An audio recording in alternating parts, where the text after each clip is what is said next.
Nosso artigo é sobre imunoterapia, o ano dele é mais ou menos 2015. E para começar a falar sobre imunoterapia, a gente vai falar sobre o que é o câncer. Então, o câncer são células que se proliferam rapidamente, eventualmente se espalhando para todo o corpo. A gente sabe hoje que existem alguns tipos de tratamentos para o câncer. Dois deles, bastante conhecidos, é a radioterapia e a quimioterapia. Porém, nos últimos 10 anos, a imunoterapia vem sendo estudada de uma maneira mais intensa. Ela surgiu em mais ou menos 1891. E o que é a imunoterapia, então? A imunoterapia é uma estimulação do sistema imunológico por meio do uso de substâncias modificadoras da resposta biológica, tendo o objetivo de atingir as células cancerígenas. Para entender um pouquinho melhor sobre como funciona a imunoterapia, a gente vai explicar de uma forma mais dinâmica. Então, é importante sabermos que o nosso sistema imunológico ele é responsável por gerar respostas imunes robustas contra agentes invasores, ou seja, contra algo que não é próprio dele. E além disso, a gente sabe também que uma resposta persistente ou excessivamente zelosa pode ser prejudicial. Sabemos então que as células do nosso corpo, elas são equipadas com moléculas que vão ajudar na inibição das respostas imunes. E essas moléculas, elas são chamadas de checkpoints imunológicos. Visualizando então a imagem, podemos identificar a molécula PDL1, que é um receptor localizado na superfície das células e que interage com a molécula PD1, que é o seu receptor, sendo a PD1 localizada nas células T. Enquanto a molécula PDL1 ela é expressa em tecidos saudáveis do nosso corpo, as células cancerosas elas expressam de uma maneira muito mais intensa esse ligante. Então, quando as células T interagem com uma célula cancerosa, elas são suprimidas pela interação PD1 e PDL1.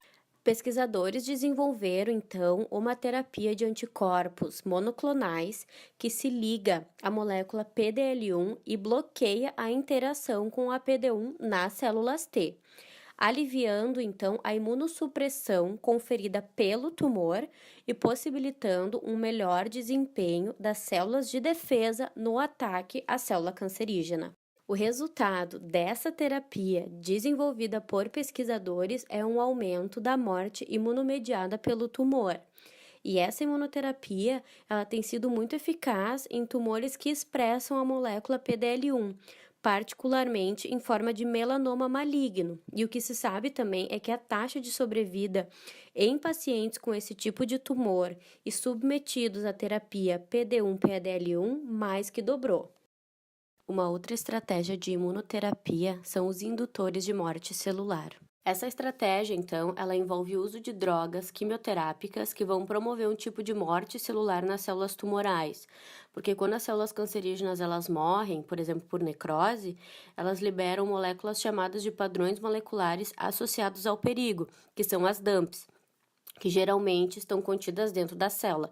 Então, essas DAMPs, elas podem ser reconhecidas por receptores em macrófagos e células dendríticas e vão iniciar, então, uma ampla resposta imune contra o câncer. Esse método, então, ele pode possibilitar a criação de drogas que possam induzir a morte celular imunogênica das células cancerosas e instigar uma resposta imune, gerando, então, uma possibilidade de unir a quimioterapia com a imunoterapia.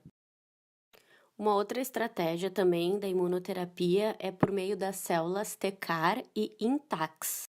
Então, para nós entendermos como que funciona o tratamento com as células TCAR e INTAX, a gente precisa entender como que as células cancerígenas elas são reconhecidas. Então, a maioria dos alvos do câncer são encontrados dentro da célula, onde a maioria das terapias não tem acesso. O sistema imunológico, no entanto, ele evoluiu para reconhecer esses alvos, mas como? Primeiro, o alvo de câncer intracelular é naturalmente decomposto ao entrar no proteassoma, um pequeno fragmento peptídico da proteína cancerígena, digerida e então carregado com uma molécula de exibição chamado HLA, para formar um complexo peptídico HLA. Esse complexo peptídico HLA é transportado para a superfície celular, onde ele se junta a outros complexos peptídicos HLA, onde eles atuam como marcadores específicos de câncer que vão alertar as células T-killer quando elas passam. A razão pela qual as células cancerígenas são frequentemente capazes de crescer e se dividir sem controle é porque as células T-killer do corpo não reconhecem esses marcadores específicos do câncer. Então, as células intactas, elas são projetadas para resolver esse problema.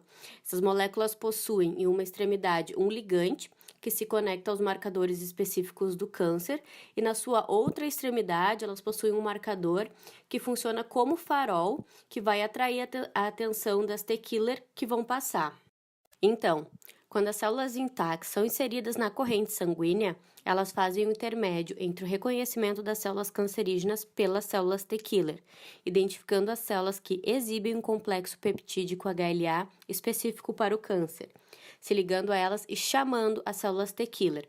Então, uma sinapse imune se forma entre a célula cancerosa e a célula T-killer, que é então ativada e libera grânulos líticos, levando à morte da célula cancerígena. Já os receptores quiméricos de antígenos, o CAR, ele age de forma diferente. Essa abordagem, ela utiliza o sistema imunológico do próprio paciente para combater o câncer através da transferência adotiva. Então, é retirada uma amostra de sangue desse paciente, onde as células T são isoladas, geneticamente reprogramadas e multiplicadas, para reconhecer o marcador específico do câncer e destruir as células cancerígenas. Vacina contra o câncer. Isso existe? É boato? Como que funciona? Então, o artigo nos traz que vacina contra o câncer, que seria uma forma preventiva, ela realmente não existe. Porém, se existisse, como que ela funcionaria? Seriam pegos neoantígenos específicos do tumor, que serviriam como principal imunoestimulante, para direcionar a uma resposta imune em direção ao tumor. E para concluir, então, o nosso artigo, a imunoterapia ela seria mais uma estratégia no tratamento contra o câncer.